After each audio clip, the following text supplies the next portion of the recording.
స్తోత్రాలు చెల్లిస్తున్నాం ప్రభువా. యేసయ్యానికే స్తోత్రాలు స్తోత్రాలు స్తోత్రాలు స్తోత్రాలు స్తోత్రాలు స్తోత్రాలు స్తోత్రాలు ఆరాధన స్తుతి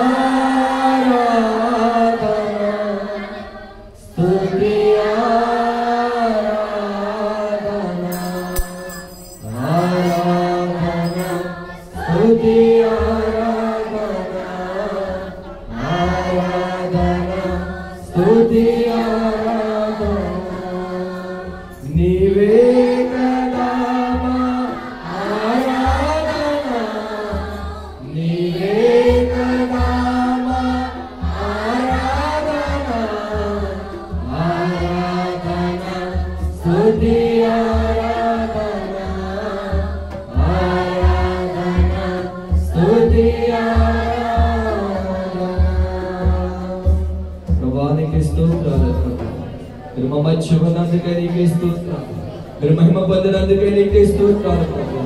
అయా వేవేల దూతలతో కలిసి కోట్లాది దూతలతో కలిసి ప్రభువా అద్భుతమైన వాక్యం నీ వాక్యాన్ని బట్టి నీకే స్తోత్రాలయ్యా. నీ దూతలతో కలిసి నిన్ను గర్వపరిచే వాక్యమును మాకు ఇచ్చారయ్యా. నిన్ను ఆరాధించే వాక్యమును మాకు ఇచ్చినందుకు నీకే స్తోత్రాలయ్యా. అయ్యా స్తుతి ఆరాధన ద్వారా మీరు మహిమ పొందినందుకు నీకే స్తోత్రాలు ప్రభువా. నీ దాసులు మా మధ్యకి నడిపించినందుకు నీకే స్తోత్రాలయ్యా. అయ్యా నీ దాసుల చేత మాతో మాట్లాడబోతున్నందుకే నీకే స్తోత్రాలు ప్రభువా. నేను నీ దాసులు ఆత్మతో అభిషేకించండి అయ్యా. అయ్యా రెండు పాడాత్మతో మీరు నేర్పండి ప్రభువా. మీరు మాతో మాట్లాడండి ప్రభువా. నువ్వు మాతో మాట్లాడితే మాకు మేలయ్యా. నీ మాటలు జీవము కలిగినవయ్యా. నీ మాటలు జీవింపజేసేవి ప్రభువా. మీరు మాతో మాట్లాడండి నాయన. మీరు మాతో మాట్లాడండి అయ్యా. మాట్లాడు మాట్లాడు మాతో మాట్లాడు. మాట్లాడే దేవుడా మాతో మాట్లాడు. మాట్లాడు మాట్లాడు మాతో మాట్లాడు. మాట్లాడే దేవుడా మాతో మాట్లాడు. నాతో మాట్లాడు ప్రభువా ఒక్కసారి. నాతో మాట్లాడు యేసు ఇంకొకసారి. నాతో మాట్లాడు ప్రభువా ఒక్కసారి. నాతో మాట్లాడు యేసు ఇంకొకసారి. బాధలో ఉన్నాను మాట్లాడవా. బలహీనమయ్యాను మాట్లాడవా. బాధలో ఉన్నాను మాట్లాడవా. బలహీనమయ్యాను మాట్లాడు మాట్లాడు నాతో మాట్లాడు. మాట్లాడే దేవుడా నాతో మాట్లాడు. మాట్లాడు మాట్లాడు నాతో మాట్లాడు. మాట్లాడే దేవుడా నాతో మాట్లాడు. నాతో మాట్లాడు ప్రభువా. నాతో మాట్లాడు యేసు. నాతో మాట్లాడు ప్రభువా ఒక్కసారి. నాతో మాట్లాడు యేసు ఇంకొకసారి. ప్రభువా నీ మాతో మాట్లాడండి ప్రభువా. ఇది ఆస్తులు నడిపించినందుకు నీకే స్తోత్రాలు. ప్రయాణంలో క్షేమాన్ని ఇచ్చినందుకు నీకే స్తోత్రాలు. ఇది ఆస్తులు నిలబడుతూ ఉండగా ప్రభువా అయ్యా నోటికి బోరుగా మీరు ఉండి మాతో మాట్లాడండి అయ్యా. నీ మాటల చేత మేము ప్రభువా ముందుకు కొనసాగే భాగ్యాన్ని మీద ఇచ్చి, నీ మాటల చేత ఆస్వాదించబడే భాగ్యాన్ని మీద ఇచ్చి, నీ మాటల చేత మా బ్రతుకును సరి చేసుకునే భాగ్యాన్ని మీద ఇచ్చి, నీ మాటల చేత ప్రభువా నిత్య ఆశీర్వాదంలోకి నడిపించబడే భాగ్యాన్ని మీద ఇచ్చి, నీ మాటల చేత నిత్య రాజ్య మార్గంలో నడిచే భాగ్యాన్ని మీద ఇచ్చి మీరే మాతో మాట్లాడండి అయ్యా. మీరే మాతో మాట్లాడండి ప్రభువా. మీరే రాత్రి కాల సమయం మాతో మాట్లాడండి అయ్యా. మీరు మాట్లాడితే మాకు క్షేమమయ్యా. బాధలో ఉన్నాం మాతో మాట్లాడండి. బలహీనమై ఉన్నాం మాతో మాట్లాడండి అయ్యా. ఇదిగో ఆత్మీయ స్థితిలో బలహీనమై ఉన్నామయ్యా. శరీర స్థితిలో బలహీనమై ఉన్నామయ్యా. అయ్యా నీ వాక్యం చేత మీరు మాతో మాట్లాడి మీరు మమ్మల్ని బలపరచండి నాయన. బాధలో ఉన్నాం, మీరు మాతో మాట్లాడండి అయ్యా. మాకు కలిగిన సమస్త బాధల నుండి విడుదల దయచేయండి. మీరే మాతో నాతో ప్రతి ఒక్కరితో మాట్లాడి మహిమ పొందండి. ఈ దాసులు నీవే బలపరిచి నీవే మాతో మాట్లాడి మహిమ పొందమని యేసయ్య అతి శ్రేష్టమైన నామములో అడుగుచున్నాము తండ్రి. ఆమేన్. ఇద్దరు కూర్చుందాం.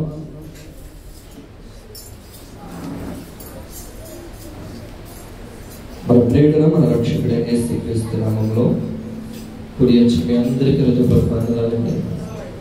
దేవుడు ఆగస్టు నెల అంతా కాచి సెప్టెంబర్ నెలకి ప్రవేశపెట్టిన దేవాది దేవుని నుండి చేతులెత్తి దేవుని నామమున పలుకుతా. దేవునికి స్తోత్రం.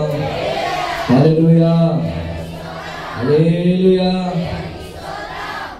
మంచిది. దేవుని దాసుల గురించి అలా ఈరోజు ప్రత్యేకంగా చెప్పాల్సిన పనేమి లేదంటే ముందే చెప్పాను. దేవుని దాసులు అమ్మగారికి తమ్ముడు అవుతారు జయపాల్ గారు. వాళ్ళ నాన్నగారు స్టాలిన్ గారు తెన్నేరు ప్రాంతంలోనే అక్కడి నుంచి దేవుని పరిచర్య నిమిత్తం దేవుని పిలుపుని అందుకొని దేవుని పరిచర్య నిమిత్తం అవుట్కి రావడం జరిగింది.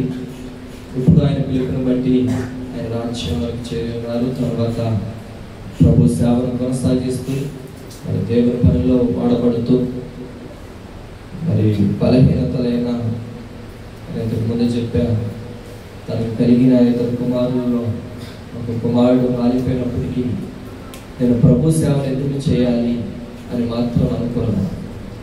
యెహోవా ఇచ్చింది యెహోవాయే తీసుకుని యెహోవా నామమునకే స్తుతి మహిమ కలుగునుగా. కానీ ప్రభువును స్తుతిస్తూ ముందుకు కొనసాగిన దైవజనులు, మరి అతి దైవజనులు మన మధ్యకి రావడం ఆశ్చర్యకరం. కనుక దేవుని దాసుల్ని మనం అందరం కూడా ఆహ్వానించినప్పుడు వచ్చి ఉన్నారు కనుక మనం ఎలా ఆహ్వానించాలి? అందరం కూడా ప్రేమపూర్వకంగా చప్పట్లు కొడుతూ దైవజనులు ఆహ్వానిస్తూ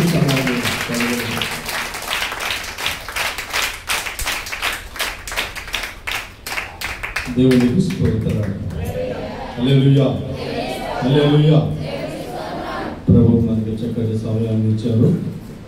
ఆ రీతిగానే మన ఇక్కడ రావాల్సిన ధ్యాని బాబు గారికి అట్లాగే మా అక్కయ్య గారికి కూడా హృదయపూర్వక వందనాలు చెల్లిస్తున్నాం. మరి ఆనాడు మా తండ్రి గారు పెద్దపల్లిలో సేవ చేస్తుంటే ఇక్కడ దేవుడి గారు మా అక్కయ్య గారు కూడా ఎంతో కష్టాలు పడి తిండి లేనటువంటి స్థితి, కుటుంబాలు పోషించలేనటువంటి స్థితిలో సేవ చేశారు. తర్వాత వారు తనంతరం అయిపోయిన తర్వాత ప్రభు సేవలను ఆశీర్వదించాడు. ఎందుకంటే వారి తనంతరం మరి మా సేవలను ఆశీర్వదించాడు దేవుడు. మరి అట్లే గాంధీ బాబు గారు కూడా మరి వారి సేవలు కూడా ప్రభు ఎంతో ఆశీర్వదించారు. మేము చూస్తూ ఉన్నాం. ఆ రీతిగానే ఇక్కడ కూడా ఆ రీతిగానే మరి ఆత్కూరు గ్రామంలో కూడా సేవ ప్రారంభించడం జరిగింది. మరి అనేక మందికి ఆత్మీయ తల్లిదండ్రులుగా ప్రభు వారిని ఏర్పాటు చేసి ప్రభు వారికి ఇచ్చిన విధానాన్ని బట్టి మరి మన అన్నగారు కూడా మా అమ్మగారు కూడా చనిపోయారు. అనంతరం మేము సేవని కొనసాగిస్తున్నాం. అనంతరం ప్రభు మరి మంచి మందిరాన్ని ఇచ్చారు. మరి దానికి కావాల్సినటువంటి అవసరతను ఇస్తూ ప్రభు మరి సంఘాన్ని నడిపిస్తూ విడిచిపెట్టకుండా మరి ప్రభు ప్రతి దినము కూడా మరి మమ్మల్ని అందరూ కూడా పోషిస్తూ నడిపిస్తూ మరి ఈ రీతిగా మరొకసారి ఇక్కడ కలుసుకోవడానికి రెండో తరంగా ఈ రీతిగా కలుసుకోవడానికి మందిరంలో మరి మమ్మల్ని ప్రేమతో ఎంతగానో ప్రేమతో ఆహ్వానించిన డానీ బాబు గారికి అక్కడ కూడా మరొకసారి వందనాలు చెల్లిస్తున్నాను. మరి ఆ రీతిగా మనము వర్తమానంలోకి వెళదాం. మరి మనం తడవ చేయక మరి మనకి సమయం లేదు కనుక మరి ప్రభు మనతో నా వంశంలో వచ్చినటువంటి కొన్ని మాటలు మీకు తెలియపరుస్తాను. ఎందుకంటే మీకు సమస్తము తెలుసు, ఏనాటి నుంచో వాక్యాలు వింటున్నారు. కానీ అయినప్పటికీ కూడా మరొకసారి ప్రభు మాటలు మనం జ్ఞాపకం చేసుకుందాం. కనుక ప్రభు మాటలు మనం జ్ఞాపకం చేసుకుందాం. మరి దేవుని మాటలు మనం చూసినట్టయితే మనం అనేకమైనటువంటి పాపాల విషయంలో ఈరోజు సిద్ధపాటు కూడికని దేవుజనులు సెలవిచ్చారు. సిద్ధపాటు దిద్దుపాటు కూడికలు ప్రభు మనకి ఇచ్చిన విధానం బట్టి మరి మన అతిక్రమాలను మనం ఒప్పుకొని విడిచిపెట్టి ఎడలా ఆయన నీతిమంతుడు యథార్థమంతుడు మన పాపములు క్షమించడానికి సిద్ధమైన మనసు కలవాడైన సిద్ధమైనటువంటి మనసు కలవాడు కనుక మనం ప్రభు క్షమించడానికి సిద్ధంగా ఉన్నాడు. మనం ఏం చేయాలంటే ఒప్పుకొని ఒప్పుకొని విడిచిపెట్టాలి. చాలా మంది కప్పుకునే వాళ్ళు ఉన్నారు, కానీ ఒప్పుకొని ఏం చేయాలంట? విడిచిపెట్టాలి. కప్పుకునేవాడు, దాచుకునేవాడు ఉన్నారు. అతిక్రమంలో దాచుకునేవారు వర్ధిల్లరు, వాటిని ఒప్పుకొని విడిచిపెట్టేవారు కనికరం పొందుతారు. చాలా మంది మనం చెబుతానే ఉంటాము, సంవత్సరాల తరబడి వాక్యం వింటానే ఉంటారు, సంవత్సరాల తరబడి వాక్యాలు వింటానే ఉంటారు, అతిక్రమాలే కప్పుకుంటారు.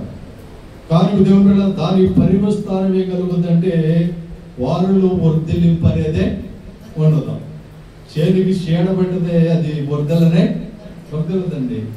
చేనుకు పురుగు పడితే వర్ధిల్లదు. అలాగే అతిక్రమం వల్ల కనుక మనం కప్పుకున్నట్లయితే మన జీవితాలు వర్ధిల్లనే. చాలా మంది ఏమనుకుంటారంటే నేను ఆస్వాదించబడట్లేదు, నా జీవితం ఏంటి ఎట్లాగైపోతుంది, ఎన్ని సంవత్సరాలు కష్టపడినా కానీ నా జీవితం ఎట్లాగా ఉంటుంది, నా జీవితం మేలు జరగటల్లా, ఎన్ని సంవత్సరాలు మాత్రమే కానీ నాలో ఎటువంటి అభివృద్ధి అనేదే లేదు అని దేవుని మీద నిందలేసిన వాళ్ళు ఉన్నారు. ఈరోజు దేవుని మీద నిందలేసి, సంఘం మీద నిందలేసి, సేవకుడి మీద నిందలేసి సంఘానికి దూరం అయిపోయేవాళ్ళు చాలా మంది ఉన్నారు. లోపం ఎక్కడ ఉందంటే మనలోనే లోపం ఉంది. దేవుని బిడ్డలారా, ఈ రోజున చాలా మంది కప్పుకునే వాళ్ళు ఎక్కువైపోయారు. ఒప్పుకోమంటే కప్పుకునే వాళ్ళు ఎక్కువైపోయారు, దాచుకునే వాళ్ళు ఎక్కువైపోయారు. అతిక్రమాలు కనుక మనం ఏం చేయాలంటే ఒప్పుకొని విడిచిపెట్టాలి. ప్రతిసారి కూడా అతిక్రమాలు ఒప్పుకొని విడిచిపెట్టాలి. కనికరింపు పొందుతాడు ప్రభు. కనికరించడానికి సిద్ధంగా అన్నాడు. ఎప్పుడంట? ఒప్పుకొని విడిచిపెట్టినట్టు.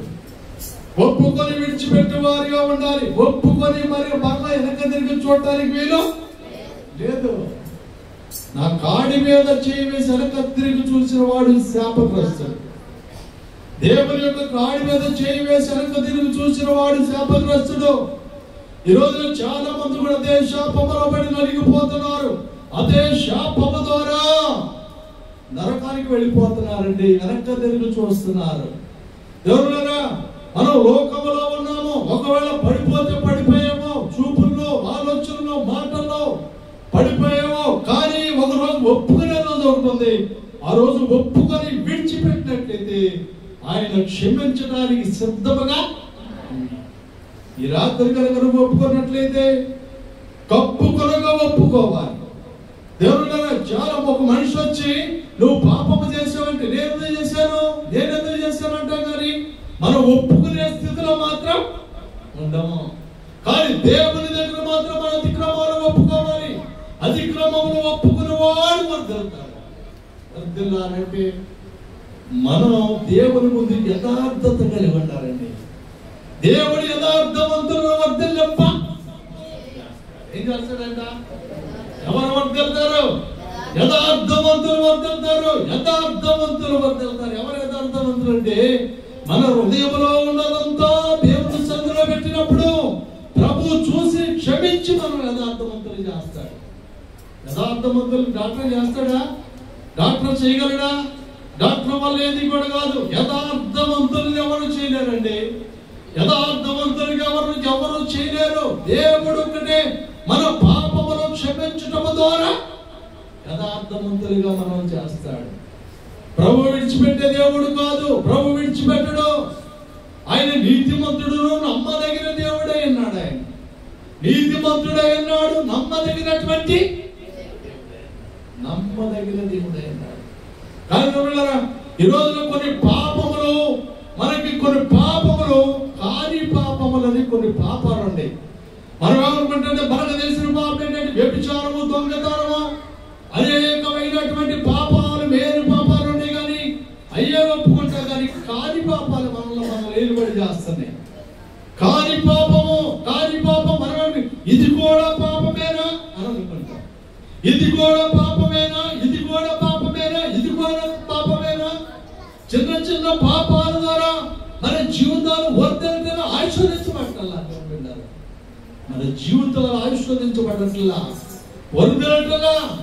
కాని పాపాలు అనేకమైనటువంటి మన జీవితాన్ని ఏర్పాటు చేస్తున్నాయి. చాలా మంది అంటారంటే నేను ప్రార్థన చేస్తున్నాను, ఒప్పుకున్నాను, ఇంకేమండి నా దగ్గర కాబట్టి ఇంకేమండి అయ్యా నా దగ్గర ప్రభు నన్ను దర్శించటం లేదు, ఇంకేమండి నా దగ్గర ఒప్పుకున్నా అయిపోయింది. కాని పాపము నువ్వు కాదనుకుంటున్న పాపం నీ దగ్గర ఉంది. నువ్వు దాన్ని విడిచిపెట్టినట్లయితే ప్రభు ఈ రాత్రి నేను దర్శించగలడు, నీ పక్షమున కార్యములు చేయగలడు. ఆయనకి ఏ భేదము లేదు. ఆయన ప్రేమిస్తున్నాడు.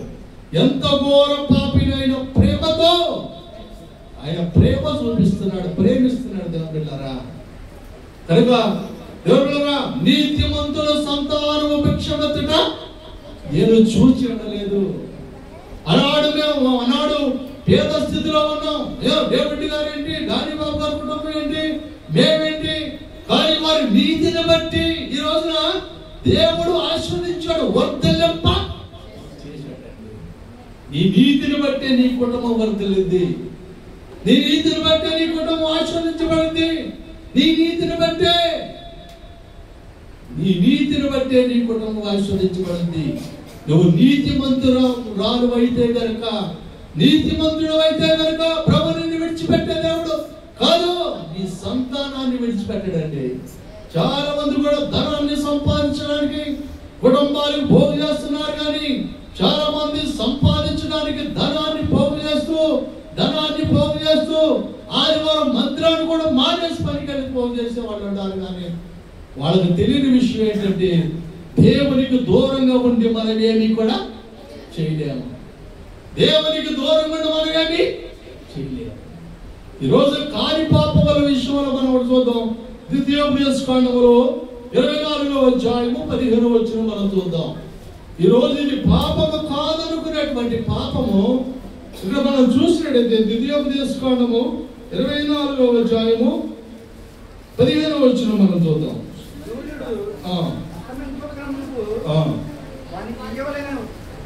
24వ వచనం నుంచి 14వ వచనం చూద్దామండి. సహోదరులేమి మీ గ్రామంలోనున్న దీన దరిద్రుడైన బాధింపకూడదు. ఏనాటి కూలి ఆడికి ఇవ్వలేను. సూర్యుడు అస్తమింపక మునుపు వానికి ఇవ్వలేను. చూడండి, సూర్యుడు అస్తమింపక మునుపు వానికి ఇవ్వలేను. వాడు పేదవాడు కనుక దాని మీద ఆశ పెట్టుకొని ఉండును. వాడు నిన్ను బట్టి యెహోవాకు మొరపెట్టునేమో, అది నీకు పాపం వలన. చూడండి, యెహోవాకు మొరపెట్టునేమో అదేమవుతుందంటే మనకి ఒక కూలివాడు పనిచేసినప్పుడు, గ్రామంలోనైనా పొలంలోనైనా ఇంట్లోనైనా పనిచేసినప్పుడు వాడి కూలిని ఏం చేసినప్పుడంట దాచిపెట్టినప్పుడు, వాడి కూలి ఇవ్వనప్పుడు అదేమవుతుందంటే చాలా మంది ఇదివరకు కాలంలో పొలాలు వెళ్తే ఉడుపుకెళ్తే చేరు అబద్ధమాడారు పరదేశీకులకి. వేరే ఊరు నుంచి గ్రామం నుంచి వచ్చారనుకోండి, వారు పొలంలో పనిచేస్తుంటే ఇది ఎన్ని ఎకరాలు అని అంటే దాచిపెట్టేవాళ్ళు ఎకరాలని కదా, ఎకరాలు దాచిపెట్టేవాళ్ళు. ఇది 2 ఏం చేసేవాళ్ళు, 1 చేసేవాళ్ళు, 3 ఏం చేసేవాళ్ళు, 2 చేసేవాళ్ళు. దేవుళ్ళారా, ఎవరైనా కానీ మన దగ్గర పనిచేస్తుంటే తగినటువంటి జీతాన్ని మనము సూర్యుడి అస్తమింపక మునిపే ఇవ్వాలంట. అలా ఎవరి పక్షంలో ఏమవుతుందంట పాపం అయితే ఎవరి కష్టార్జితాన్ని మనం ఉంచుకోవడానికి వీలు లేదు. అతను మొరపెట్టినప్పుడు అది మనకి ఏమవుతుందంట పాపం అవుతుంది. మనం ఏమనుకుంటామంటే అది పాపమా? అది కాదుగా పాపం, అది కాదుగా పాపం. స్త్రీతో సాంగత్యం చేస్తే పాపం కదా, పురుషుడితో సాంగత్యం చేస్తే పాపం కదా, అబద్ధం ఆడితే పాపం కదా, దొంగతనం చేస్తే పాపం కదా, ఇంకా వేరే అనేకమైన చేస్తే పాపం కదా. ఆ 3 విషయాలు నేను ఒప్పుకున్నాను కదా, నేను ఇప్పుడు నీతిమంతుడే అని అనుకుంటున్నామేమో. ప్రభు నీతో నాతో ఈ రోజు ప్రభు మాట్లాడుతున్నాడు. ఏ రోజు ఎవరి కష్టార్జితమును నువ్వు ఉంచుకున్నావో, ఎవరి కూలిని ఉంచుకున్నావో, దేవుళ్ళారా, ఒకటి అడ్డుపడుతుంది.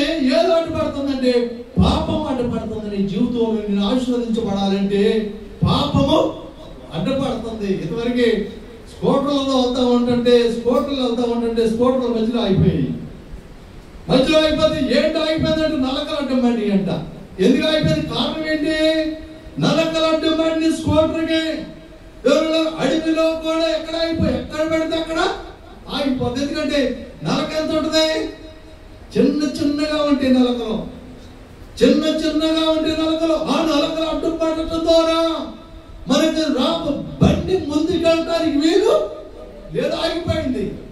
బ్రతుకు బండి కూడా ఈ రోజు ఆశీర్వదించబట్టలా, బలం ముందుకెళ్ళటలా, జీవితాలు ముందుకెళ్ళటలా, ఆశీర్వాదం లేదు, దీవెన లేదు. ప్రార్థన చేస్తున్నావు, సంవత్సరాల మందిరానికి వస్తున్నావు కానీ పాపము నువ్వు కాదనుకుంటున్నావు. కానీ దేవుడురా, ఇది కనుక దేవుని దృష్టిలో పాపమైపోయింది. ఇది దేవుని దృష్టిలో పాపమైపోయింది. ఎవరు చెప్తారు నీకు కూర్చుకున్నావు కదా ఇచ్చేయని? ఎవరు చెప్పరు, ఉంచుకోవచ్చులే, వాడి కష్టాల చేత ఉంచుకోవచ్చులే. ఎవరైనా పని చేస్తే సంవత్సరాల తరబడి తిప్పించుకునే వాళ్ళు ఉన్నారు, నెలల తరబడి తిప్పించుకునే వాళ్ళు కూడా ఉన్నారు, లేరండి? నెలల తరబడి కష్టపడినటువంటి జీతాన్ని చేతికిచ్చేవాళ్ళు లేరు. వాడి కష్టాన్ని ఎట్లా దోచుకోవాలో అనేవాళ్ళు ఉన్నారు. కానీ వారు వర్ధలెప్పరు. ఏమైపోతుందంట? పాపమైపోతుంది, పాపమైపోతుంది. ఈ విషయం ఏమనుకుంటే ఇది చిన్న విషయమేగా, ఇది కూడా పాపమేనా? ప్రతిదీ దేవునికి విరుద్ధమైనటువంటిది, ప్రతిదీ కూడా పాపమే, ప్రతిదీ పాపమే. పాపము మనం వేలుబడి చేసినప్పుడు పాపానికి చేతులు ఉండగలుగుతుంట మరణము. దేవుడు చాలా మంది అనుకుంటారండి, అతను ఎన్ని పాపాలు చేసాడో కానీ అతనికి మరణం రావటం లేదనుకుంటా. బైబిల్ ప్రకారం వారికి ఇక్కడ మరణం రాకపోవచ్చు, వారికి ఇక్కడ మరణం రాకపోవచ్చు, కానీ వారికి రెండో మరణం ఉంది. జాగ్రత్త, రెండో మరణం కొరకు మనం ఆలోచన చేయాలి. రెండో మరణం ఉంది, రెండో మరణం మనకు ఉంది. పిల్లరా, ఆ రెండో మరణం అగ్ని ఆరదు, పురుగు చావదు. అగ్ని ఆరదు, పురుగు చావదు. జాగ్రత్తగా మనం జీవించాలి. ఆత్మీయ జీవితాన్ని కాపాడుకుంటూ ఏమంటే కొంతమంది భక్తి అయితే కొన్నాళ్ళ వరకే, కొంతమంది భక్తి అయితే కొన్నాళ్ళ వరకే, కొంతమంది కొన్ని రకాలు 40 రోజుల దీక్షలు, 50 రోజుల దీక్షలు ఉంటాయి. కానీ దేవుని బిడ్డలకి జీవితాంతకాలం ఆఖరి వరకు నమ్మకంగా నేను నీకు జీవ కిరీటాన్ని ఇస్తానండి. మరణం వరకు నమ్మకం ఉండాలి. మరణము వరకు క్రైస్తవుడు ఎప్పటి వరకు ఉండాలంట? మరణం వరకు నమ్మకం ఉండాలి. మరణం వరకు నమ్మకం ఉన్నప్పుడు దేవుడు బిడ్డరా, దేవుని ముందు నిలబడినప్పుడు బలా నమ్మకమైన దాసురాలా, బలా నమ్మకమైన దాసుడా అని అనిపించుకోవాలి మనం దేవుని సందులో. అట్లా ఉండాలంట మరణం వరకు అట్లా ఉండాలి. ఆదివారం క్రైస్తవులు కాదు, బల్లారాధన తీసుకున్నప్పుడు క్రైస్తవులం కాదు, ప్రతి దినము పరిశీలన చేసుకుంటూనే ఉండాలి. ప్రతి దినము రోజు స్నానం చేస్తున్నాము, నెలకొకసారా? ప్రతి దినము పరిశీలన చేసుకోవాలి. దావీదు గారు దినమునకు 7 మార్లు ప్రార్థన చేశాడంట. దినమునకు 7 మార్లు. 7 మార్లు అవసరంలా, పడుకున్నప్పుడు లేచేటప్పుడు ప్రార్థన చేసి చాలు. దేవుళ్ళరా, ఎందుకంటే మనం ఖాళీ లేదు కనుక. ఖాళీ ఉంటే 7 మార్లు మనం ప్రార్థన చేసినప్పుడు ప్రభు సిద్ధంగా ఉన్నాడు ఆలోచించడానికి. అద్భుతాలు ప్రభు మనల్ని చేయగలడండి. ప్రభు ఎవరిని కూడా ఉచితంగా విడిచిపెట్టేవాడు కాదు కనుక దేవుళ్ళరా, ప్రభు మన పక్షమున ఆయన మనకు కాపరి అన్నాడు. ఆయన మనకు కాపరి అన్నాడు. ప్రభు మనం విడిచిపెట్టే దేవుడు కాదు. క్రైస్తవులు ఎప్పటి వరకు నమ్మకం ఉండాలంట? మరణము వరకు. ఈ దీక్ష మరణము వరకు దీక్షనే. కొద్ది కాలం కాదు, నెల కాదు, 40 రోజులు కాదు, 50 రోజులు కాదు, మరణము వరకు. నేను మా సంఘంలో చనిపోయిన తర్వాత వారి కొరకు నేను సాక్ష్యం చెప్తా. వాళ్ళని తీసుకెళ్ళేటప్పుడు పెట్లో పెట్టిన తర్వాత వారి గురించి నేను సాక్ష్యం చెప్తా.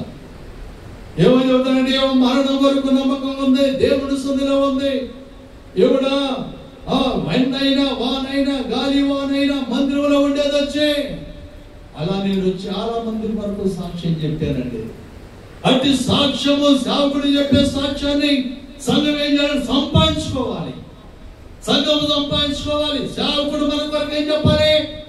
సాక్ష్యాన్ని చెప్పాలండి. సాక్ష్యాన్ని చెప్పాలి. సేవకుడు మన కొరకు సాక్ష్యాన్ని చెప్పేటట్లుగా మన జీవితాలు ఉంటే ప్రభువు మనల్ని క్షమించగలడు. దేవుడు దృష్టిలో మనం గొప్పవారిగా మనం ఉంటామండి. సేవకుడు కనుక మనకి మన విషయములలో సాక్ష్యం చెప్పేటట్టుండాలి మన జీవితం.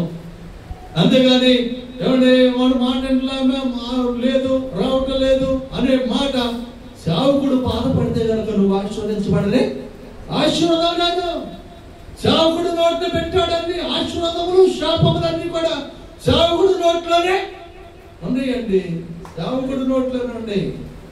సేవకుడు బాధపడితే, సేవకుడు కన్నీరు గారిస్తే కనుక ఆ సంఘము ఆ విశ్వాసులు వర్తిల్లలేరు. కనుక వెళ్ళరా, సేవకుల మాట వినేవారుగా ఉండాలి. సేవకుల మాట వినేవారుగా మనం ఉండాలంటే మందిరములో నమ్మకమైన వారిగా మనం ఉండాలి. ఆదివారం క్రైస్తవులుగా మనం ఉండకూడదండి. నేను చెప్పినట్లుగా మరణం వరకు ఎట్లుండాలంట? నమ్మకంగా ఉండాలి. మరణం వరకు నమ్మకంగా ఉండాలి. దేవునికి నమ్మకంగా ఉండాలి. సేవకునికి కూడా నమ్మకంగా ఉండాలి. సేవకునికి కూడా నమ్మకంగా ఉండాలి. చాలా మంది అనుకున్నారేమో ఆదివారం నమ్మకం ఉంటే చాలే, శనివారం నమ్మకం ఉంటే చాలే, బుధవారం నమ్మకం కాదు. మన జీవితాంతం వరకు కూడా, ఆఖరి వరకు కూడా, మన ప్రాణము దేవునికి అప్పగించేంత వరకు కూడా, దేవుని సన్నిధికి వెళ్ళేంత వరకు కూడా నమ్మకమైన వారిగా మనం ఉండాలి. నమ్మకమైన వారిగా. ప్రభు ఏం చూస్తాడంట? మనుషుల యొక్క నమ్మకాన్ని చూస్తున్నాడు. నమ్మకాన్ని చూస్తున్నాడు ఆయన. దేవుడు విడిచిపెట్టే దేవుడు కాదు. దేవుడు విడిచిపెట్టే దేవుడు కాదండి. ఎవరు కూడా అబ్రహాం దగ్గర ఏం చూశాడు? నమ్మకాన్ని చూశాడు ప్రభు. తన కుమారుడిని అడిగినప్పుడు, 100 సంవత్సరాల తర్వాత పుట్టిన కుమారుడిని అడిగినప్పుడు, అయ్యా నేను నీకు ఇవ్వాలా, నేను ఎవరు అనగా నమ్మకాన్ని చూశాడు ప్రభు కదా. నమ్మకాన్ని చూశాడు లేదా? అందుకని ఆయన ఏమన్నాడంటే, ఈ లోకమంతటికి మేమవుతాం, ఈ లోకమంతటి కూడా మీరందరూ నీ సంతానము ఇస్కరేణి వలె ఉంటుంది, విస్తరిస్తుంది. ఈ సంతానం అంత నమ్మకాన్ని బట్టి ఆయన ఆశీర్వదించబడ్డాడు. ఎలా ఎవరికి నమ్మకం ఉండాలంట? దేవునికి నమ్మకం ఉండాలి. స్థానిక శాఖలకు కూడా నమ్మకంగా ఉండాలండి. నమ్మకంగా ఉండాలి.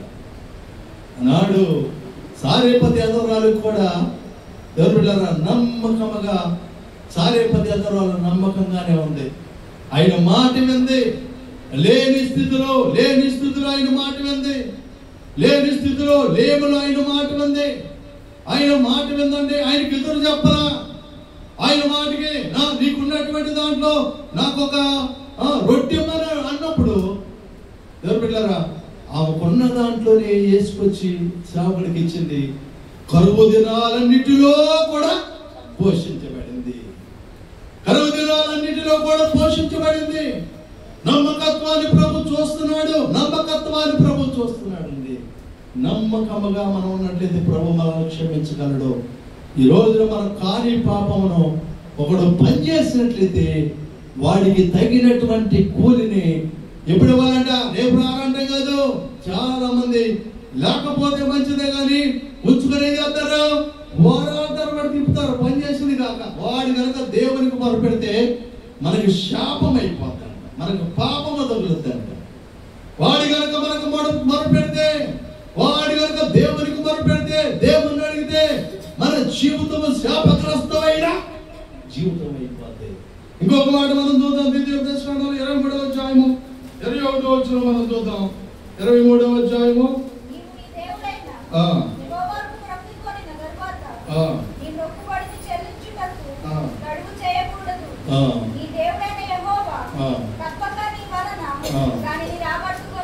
నీ దేవుడైన యెహోవాకు మొక్కుబడి ఏం చేయాలంట?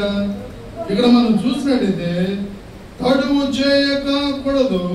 నీ దేవుడైన యెహోవా తప్పక నీ వలన దానిని అది నీకు పాపం అయిపోతుంది. చాలా మంది కూడా జీవితాలు ఏం చేసుకుంటారు? ఆపద కాలంలో మొక్కులు ఉంటాయి. ఎవరున్నారా? మొక్కుబడి చెల్లించడంలో కూడా చెల్లించకపోతే కూడా ఏం కలుగుతుందంట? పాపం కలుగుతుందంట. ఆపద దినములో మొక్కుబడులు చేస్తాం కానీ, ఆపద దినంలో మొక్కుంటాం కానీ, ఆపద దినములో ఆ ఆపద మొక్కులు ఉంటాయి కానీ సంవత్సరాలు తరబడిగా మొక్కుబడులు తీరతాయండి. సంవత్సరాల తర్వాత ఎప్పుడెప్పుడో మొక్కున్నానండి, అప్పుడెప్పుడో మొక్కున్నాను, ఆపద తీరిపోయింది, కానీ మొక్కుబడి మాత్రం తీర్చం. మందిరంలో ఏదో చేయాలనుకుంటాం, మందిరంలో ఏదో వేయాలనుకుంటాం. నాకు కనుక స్వస్థత కలిగితే, నా కుటుంబం కనుక ఆశీర్వదించబడితే, నా భర్త కనుక క్షేమంగా ఉంటే, ఈ సంవత్సరం నాకు ఆరోగ్యం కలిగితే, మా పంట పండితే, మేము అనేకమైన కార్యములు దేవుని సన్నిధిలో చేస్తామనుకుంటే, చాలా మంది అవసరం తీరిపోయిన తర్వాత మొక్కుబడిని ఏం చేస్తారు? తడవ చేస్తాడంట. ఏం చేస్తారంట? తడవ చేస్తాడంట. తడవ చేస్తారు. మొక్కుబడిని ఏం చేస్తారు? తడవ చేస్తారు. మర్చిపోతారు దాన్ని. ఎందుకంటే ఆ మొక్కుబడి చేసిన మొక్కుబడికి తగిన ప్రతిఫలం వచ్చింది, కానీ మనం మొక్కుబడిని మాత్రం చెల్లించడానికి ముందుకే మర్చిపోయాక అయిపోయిందిక. కానీ పాపం ఇది. ఎందుకంటే మనం ఏమనుకున్నాం? మొక్కుబడిని మర్చిపోయాము, ఇది పాపం కాదులే. కానీ బైబిల్ గ్రంథంలో రాయబడిన మాట ఏంటంటే, తడవ చేసినట్లయితే అది నీకేమవుతుందంట? చెల్లించకపోతే అది నీ జీవితానికి ఏమవుతుందంట? పాపం అయిపోతుందంటే చాలా మంది మొక్కుబడులు చేసుకునే వాళ్ళు ఉంటారు. మొక్కుబడులు చేసుకునే వాళ్ళు ఎప్పటికప్పుడు ఏమంటారంటే, ఎక్కడున్నాయా, ఎప్పటికప్పుడు చేద్దాం అనుకుంటున్నాను, కానీ ఏది మా ఇంట్లో కదా, ఎప్పటికప్పుడు చేద్దాం అనుకుంటున్నాను, ఎప్పటికప్పుడు ప్రభుకి ఇద్దాం అనుకుంటున్నాను, ఎప్పటికప్పుడు నేను ఒక వస్తువులు అనుకున్నాను, కానీ అది ఇవ్వలేకపోతున్నాను. కానీ వారికి తెలియని విషయం ఏంటంటే, అది పాపం అయిపోయిందని వారికి తెలియట్లా. ఆ పాపము నిన్ను వేరుపాటు చేస్తుందని వారికి తెలియట్లా. ఆ పాపము నీ పక్షమున వేరుపాటు చేస్తుందని నీకు తెలియట్లేదు. దేవుని బిడ్డలారా, కనుక దేవుని బిడ్డలారా, మొక్కుబడిని ఏం చేయకూడదంట? తడవ ఆలస్యం చేయకూడదండి. మొక్కుబడిని ఆలస్యం చేయకూడదు. అయినా కానీ దేవుడు రాబట్టుకుంటాడంట. అయినా కానీ ఏదో రూపంలో దేవుడు రాబట్టుకుంటాడు. కానీ అయినా మనకి ఏమైపోతుందంటే పాపం అయిపోతుంది. దేవుడు రాబట్టుకునేదాకా చేయమాక. ఒకవేళ ఇక్కడ ఉన్న వారు ఎవరైనా కానీ దేవుని విషయంలో ఆపత్కాలంలో మొక్కుబడి చేసుకునేవేమో జ్ఞాపకం చేసుకో, ప్రార్థనలో జ్ఞాపకం చేసుకో. ప్రభు సన్నిధిలో ఫలానా కార్యం చేస్తాను, ప్రభు సేవకుని పట్ల కార్యం చేస్తాను, మందిరం పట్ల కార్యములు చేస్తాను అని అనేకమైన విషయంలో ఆ పథకాలలో మొక్కున్నావేమో, ఆ పాపమే నిన్ను పట్టుకుందేమో, నువ్వు వర్ధిల్లలేకపోతున్నావేమో, ఆశీర్వదించబడలేకపోతున్నావేమో, దీవెన రావట్లేదేమో, ప్రభు నిన్ను దర్శించడం లేదేమో, పరిశీలన చేసుకోవాలండి. తూపుకు పంచిని పెడితే ఏమండి అడేం చేస్తాడు? నీళ్ళలో పెట్టి రౌండ్ విప్పితే బెజ్జాలు వస్తామండి, బుడగలు వస్తామండి. మామూలుగా చూస్తే తెలుస్తుందా? పరిశీలన చేయాలి, పరీక్ష చేయాలి. ఆ టూపుని తీసి బయటకు తీసి దాన్ని నీళ్ళలో తిప్పుతా ఉంటారు. తిప్పుతా ఉంటే బుడగలో తప్పుడు తెలుస్తుంది. మన అతిక్రమాలు ఎట్లా ఉండాలంటే, మనం పరిశీలన చేసుకుంటే, వెనక్కి వెళ్ళి ఆలోచన చేస్తే, అప్పుడు మనం చేసిన అతిక్రమాలన్నీ మన జ్ఞాపకం వస్తాయి. చాలా మంది నేను ఎప్పుడో అనుకున్నానయ్యా, నేను ఎప్పుడో మొక్కున్నానయ్యా, ఎప్పుడో 10 ఏళ్ళు అయింది. 10 ఏళ్ల నుంచి నువ్వు దేవుని విషయంలో నిర్లక్ష్యం చేసావంటే అది నీకు పాపం అయిపోయింది. నువ్వేమనుకున్నానంటే అది పాపము కాదు అనుకుంటున్నావు. నువ్వు వర్ధిల్లపోవటానికి అదే నీ పాపం అడ్డపడుతుంది. అదే పాపం నీకు అడ్డపడుతుంది. దేవుని బిడ్డలారా, పరిశీలన చేసుకోండి. మొక్కుబడి చేసుకున్నావేమో, తడవ చేస్తున్నావేమో, ఏ విషయంలో, ఏ దినమున, ఏ రోజు నువ్వు మొక్కుబడి చేసుకున్నావో దేవుని సన్నిధిలో ఏమనుకున్నావు నువ్వు? దేవుని బిడ్డలారా, ఒక్కసారి ప్రభు నీతో మాట్లాడుతున్నాడు. ఈ రాత్రి పరిశీలన చేసుకోమని ప్రభు చెబుతున్నాడు.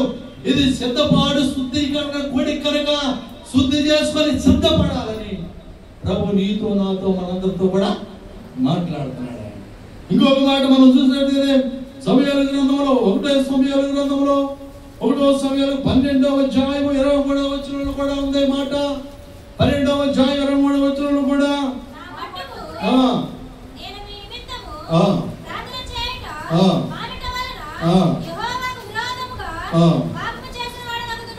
దేవునికి స్తోత్రం. ఇక్కడ సొలొమోను మనం చూసినట్లయితే ఇక్కడ మనం చూసినట్టుగా ప్రభు మనతో మాట్లాడుతున్న మాట, పాప ప్రార్థన చేయకపోవడం ద్వారా కూడా, ప్రార్థన చేయకపోవడం కూడా అని మనం ఏమనుకుంటే, ప్రార్థన చేయకపోతే పాపం కలుగుద్దా, పాపం వస్తుందా? ప్రార్థన చేయకపోవటం కూడా పాపం అయింది. ప్రార్థన చేయకపోవటం కూడా పాపం అయిందంట. మనం ఎవరు పరిశీలన చేసి ప్రార్థన చేయలేకపోతున్నారయ్యా, అట్టి పాపం నుంచి నన్ను విడుదల కలిగించు. ఇక రేపు నుంచి నేను ప్రతిదినం ప్రార్థన చేస్తూనే. కొన్ని సంఘాల్లో కొంతమంది చూసినట్టయితే బైబిల్ అక్కడ పడేస్తే మళ్ళీ ఎప్పుడు గుర్తొస్తుంది? ఆదివారం నాడు దుమ్ము దులుపుకొని ఆదివారం నాడు తీసుకొచ్చేవాళ్ళు లేరా? లేరా? ఈ లోపల బైబిల్ తెచ్చేవాళ్ళు లేరు. ఈ లోపల ప్రార్థన గుర్తురాదు వాళ్ళకి. మైకు మోగితేనే ప్రార్థన, మైకు మోగితేనే దేవుని సన్నిధి. ప్రార్థన సంఘం తర్వాత ముందల ప్రతి విషయంలో కూడా మనం ఏం చేయాలంటే ప్రార్థన చేయాలి. మన కుటుంబం కొరకు, సంఘం కొరకు, గ్రామం కొరకు, దేశం కొరకు, మనకు కలిగినటువంటి సమస్తం కొరకు మనం ఏం చేయాలంటే ప్రార్థన చేయాలి. పాప క్షమాపణ కొరకు ప్రార్థన చేయాలి. ప్రార్థన చేయకపోవడం ద్వారా ఏం కలుగుతుందంట? పాపము కలుగుతుంది. ఇప్పుడు ఎన్ని పాపాలు అయినాయి? ఎన్నండి? 3 పాపాలు అయినాయి. ప్రార్థన చేయకపోవడం పాపం. ఇది కూడా పాపమేనా అనుకుంటారు కొంతమంది. ఎట్లా కూడా పాపం తగులుద్దా? ఎట్లా కూడా పాపం వస్తుందా మనకి? అవును. ప్రార్థన చేయకపోవడం ద్వారా కూడా మన జీవితాలకి, మన కుటుంబాలకి పాపం. మన కుటుంబాన్ని పాపం వెంటబడుతుంది, పాపం వెంటాడుతుంది. పాపము ద్వారానే మనం వర్ధలేకపోతున్నాం, ఆశీర్వదించబడలేకపోతున్నాం. చాలా మంది ఏమనుకుంటారండి, నా కుటుంబం వర్ధలాలి, నేను వర్ధలాన్ని, ఆశీర్వదించబడాలి, నా భర్త దీవించబడాలి, మేము ఉన్నత స్థానంలోకి వెళ్ళాలి అంటే నిన్ను ఇన్ని పాపాలు వెంటాడుతుంటే ఇంక నువ్వు ఎట్లా వర్ధలుతావు? ఎలా ఆశీర్వదించబడతావు? నీ జీవితంలో ఆశీర్వాదం ఎట్లా కలుగుద్ది? నీ జీవితంలో మేలు ఎట్లా కలుగుద్ది? ఈ రాత్రి మనం పరిశీలన చేసుకునేదే. ప్రభు నమ్మదగిన వాడు. ప్రభు నమ్మదగిన వాడు అంటే క్షమించుటకు సిద్ధమైన నమస్కారం. క్షమించడానికి ఏం మనసు ఉందంటే ఆయనకి? ఏమంటే ఏ మనసు ఉంది? ఎంత ఘోర పాపినైన ప్రేమతో, ఏమంటే ప్రేమతో ఏం చేస్తాడు? ప్రేమతో క్షమిస్తాడండి. ఎంత ఘోర పాపినైనా, ఘోర పాపివా అయినా విడిచిపెట్టడు, ఘోరమైన పాపివా అయినా విడిచిపెట్టడు. ఈ రాత్రిని ఎటువంటి పాపం ఉన్నా, ఎటువంటి కల్మషం ఉన్నా ప్రభు సన్నిధిలో కనుక మనం ఒప్పుకున్నట్లయితే ప్రభు మనల్ని విడిచిపెట్టే దేవుడు కాదండి. ఇంకొక పాపం మనం చూద్దాం. సామెతల గ్రంథంలో నుంచి 10వ అధ్యాయం, సామెతల గ్రంథము 10వ అధ్యాయం 19వ వచనం. ముగించేస్తా, సమయం అయిపోతుంది కనుక.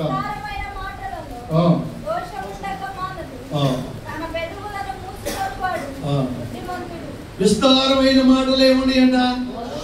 దోషాలు. విస్తారమైన మాటలలో దోషం ఉండక, విస్తారమైన మాటలలో దోషం ఉండక. నలుగురు కూర్చున్నాం అనుకోండి, మాటలో మాటేసి ఎక్కడికో వెళ్ళిపోతాం కదా. అది విస్తారమైన మాటలలో, ముసలమ్మ ముచ్చట్లలో దగ్గర ఏముందంట? దోషం ఉందండి. దానికి దూరంగా జాగ్రత్తగా ఉండాలండి. విస్తారంగా మాట్లాడటానికి వీలు లేదు. క్రైస్తవులు విస్తారంగా మాట్లాడటానికి వీలేదు. ఏదైనా ఈ నెలలో గడిచిన నెలంతా విస్తారమైన మాటలు ఎక్కడైనా మాట జారేవా, నోరు జారేవా, ఆ విషయంలో ప్రభు నీతో మాట్లాడుతున్నాడు. దానిలో దోషం ఉంది కనుక దాన్ని ఒప్పుకొని విడిచిపెట్టు. దాన్ని ఒప్పుకొని విడిచిపెట్టేవాళ్ళండి.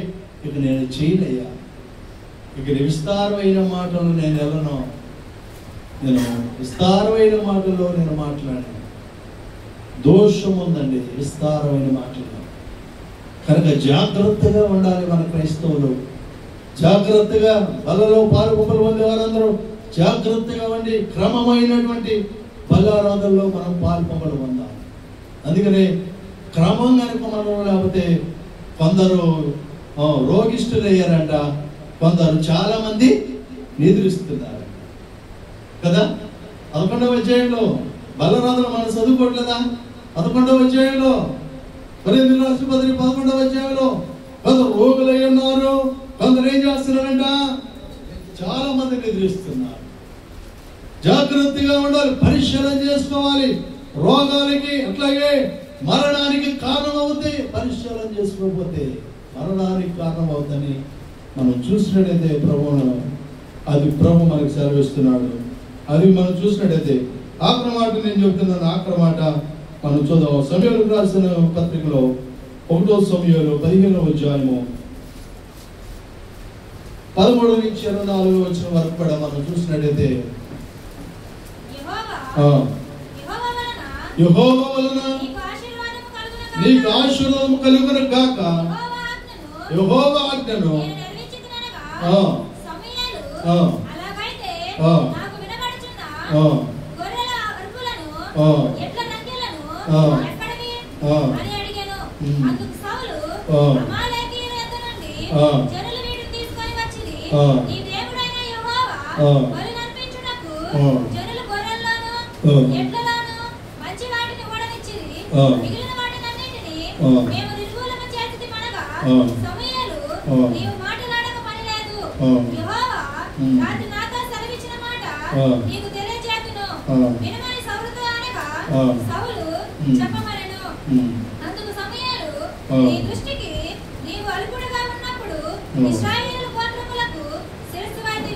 ఇక్కడ చూసినట్టయితే చాలా అమ్మాయి ఇక్కడ 24 వచ్చిన చూడు. 24 వచ్చిన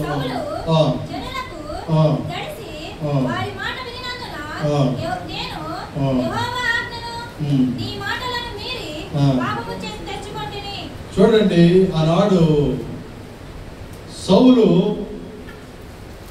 రాజరికాన్ని పోగొట్టుకున్నాడు. రాజుగా తొలగించబడ్డాడు. మొదటి రాజు సౌలు.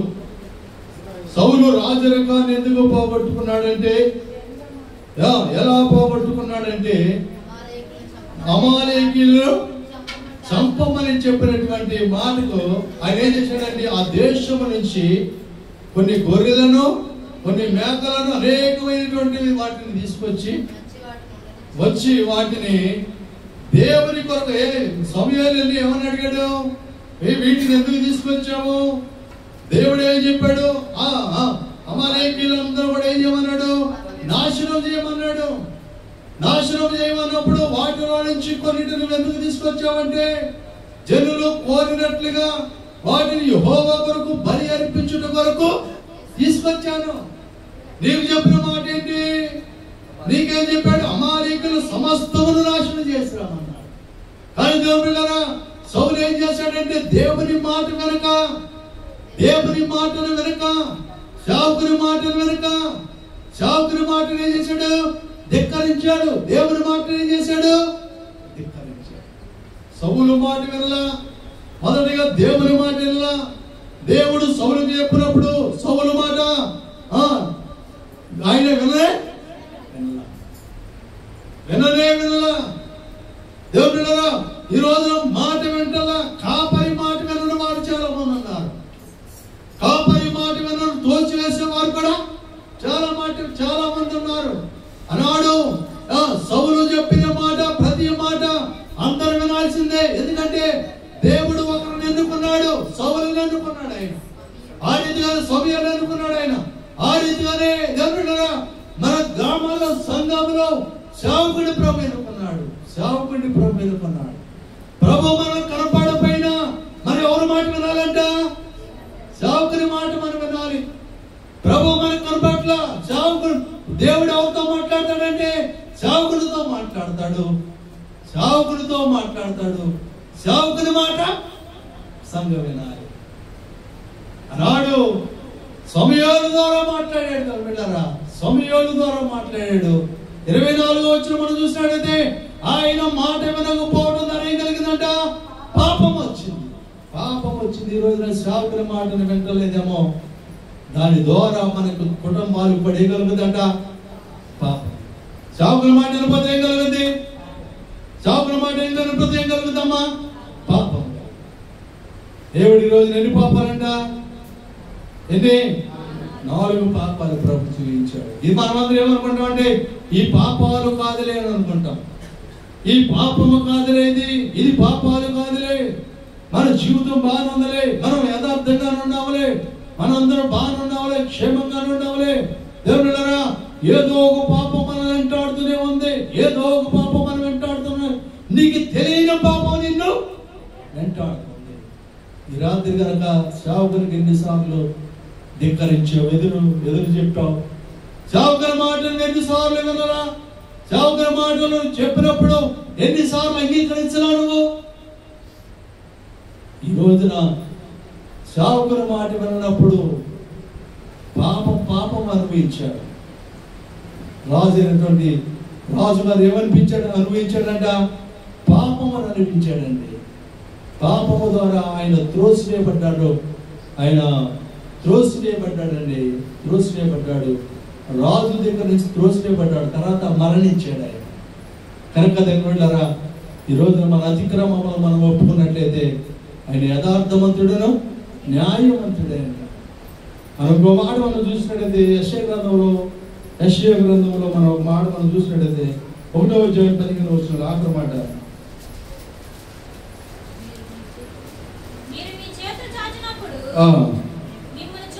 మీరు మీ చేతులు చాచినప్పుడు మిమ్మల్ని చూడక నా కన్నులను కప్పుకుందను, మీరు బహుగా ప్రార్థించినను.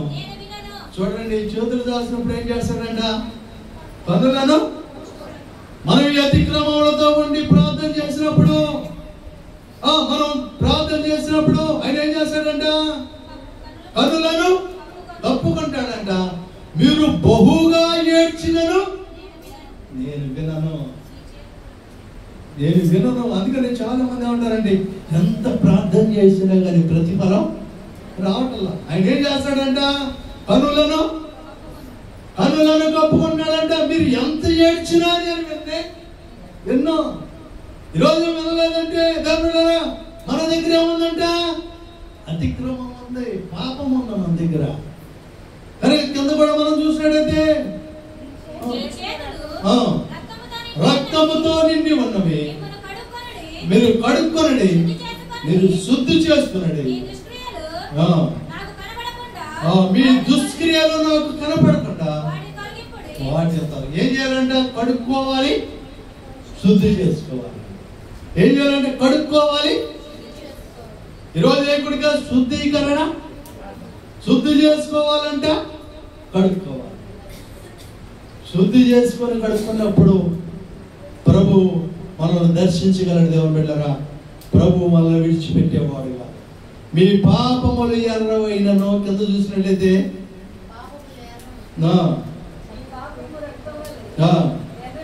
ఎర్రనివైనను కెంపు వలె తెల్లబడును, హిమము వలె తెల్లబడును, కెంపు వలె ఎర్రనివైనను, అయ్యే గొర్రె బొచ్చు వలె తెల్లని. ఆయన ఏం చేస్తాడంట? తెల్లగా రక్తముతో నిండి ఉన్నట్లయితే మనల్ని ఏం చేస్తాడంటే ఆయన తెల్లగా కడుగుతాడంట. దేవుని బిడ్డలారా, ఈరోజు ప్రభు ఇచ్చిన సమయాన్ని బట్టి, నాకు ఇచ్చిన సమయాన్ని బట్టి మరి ప్రభుకి ఎంతగానో మరి మమ్మల్ని ఇక్కడ ఆహ్వానించినటువంటి డాని బాబుకి, మక్కాయికి, మరి సంఘస్థులందరూ కూడా మరి వందనాలు చెల్లిస్తున్నాం. అట్లాగే అందరూ కూడా ప్రార్థన చేసుకొని మరి అందరూ కూడా దిద్దుబాటు సిద్ధపాటు కలిగి మరి జీవించాలని ప్రభు చక్కటి సమయం, చక్కటి వర్తమానం మీతో నాతో ప్రభు మాట్లాడినందుకు దేవునికి స్తోత్రం. హల్లెలూయా, హల్లెలూయా. ప్రార్థన చేసుకుందాం. దగ్గర మా తండ్రి, కృపగల యేసయ్యా, ప్రభా నీకు వందనాలు, స్తోత్రాలు ప్రభా. ఈరోజు మీరు నాతో మాతో మీరు మాట్లాడిన విధానం బట్టి నీకు వందనాలు. ఈ సంఘంతో మీరు మాట్లాడారు ప్రభా. అయ్యా, ఈరోజు సంఘానికి ఏ మాట కావాలి అని ప్రార్థన చేసినప్పుడు మీరు నాకు ఇచ్చి పంపించిన విధానం బట్టి నీకు వందనాలు. ఈ సంఘానికి ఇది లోటుగా ఉంది, ఈ సంఘానికి ఇది లోటుగా ఉంది. ఈ సంఘానికి వర్తమానం కావాలి, ఇది పరిశీలన చేసుకోవాలి. ఇవి కాని పాపములు అనుకుంటున్నారు చాలా మంది, ఈ పాపము కాదనుకుంటున్నారని మీరు పంపించిన విధానం బట్టి నీకు వందనాలు ఆయన. అయ్యా, ప్రతి ఒక్కరు పరిశీలన చేస్తుండగా అయ్యా మీరు క్షమించేటువంటి దేవుడు అయ్యా. ప్రతి ఒక్కరు మీరు రాత్రి దర్శించిన ఆయన. ఈ వందనాలు విడిచిపెట్టే దేవుడు కాదయ్యా. వందనాలు ఆయన. అయ్యా, మమ్మల్ని నడిపించిన విధానం బట్టి నీకు వందనాలు. ఈ ఆత్మలో మీరు నింపి మాట్లాడే విధానం బట్టి నీకు వందనాలు. జ్ఞానం లేని వాడు, తెలివి లేని వాడు ప్రభు మీరు వాడుకున్న విధానం బట్టి నీకు వందనాలు. నీ కృతజ్ఞతాస్తులు తెలుస్తున్నాం ప్రభావ. అయ్యా అక్కడ వచ్చిన వారిని కూడా మీరు దర్శించండి. రాత్రి మీరు మాట్లాడండి ప్రభావ. అడిగిగా ప్రార్థన చేస్తున్నామయ్యా. ఈ ప్రాంతానికి వచ్చిన కానివ్వండి వారి చెల్లెలు బట్టి ప్రార్థన చేస్తున్నాం. వారికి ఇచ్చిన బిడ్డలు బట్టి